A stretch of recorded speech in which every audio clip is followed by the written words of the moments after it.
का नहीं, सभ्यताओं के उदय में। ठीक है, विश्व में कई जगहों पर हम कई सभ्यताओं को देखते हैं प्राचीन काल में। इसमें हम देखते हैं चीनी सभ्यता पहला, चीनी सभ्यता आम्बो नदी के किनारे। दूसरा है मिस्र की सभ्यता, ये नील नदी के किनारे है। और तीसरा है हड़प्पा सभ्यता जो सिंधु नदी के किनारे, ये है भारत का एक भाग, भारत में।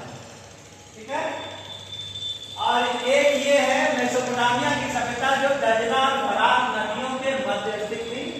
इसी चैप्टर को आज हम पढ़ेंगे। लेकिन ये सभी सभ्यताएं जो है वो नदियों के किनारे ही क्यों जन्मी?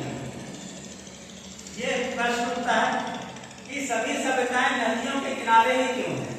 तो इसका सबसे अच्छा जवाब क्या है कि यहाँ मैंने लिखा है कि नदियों के किनारे ही क्यों।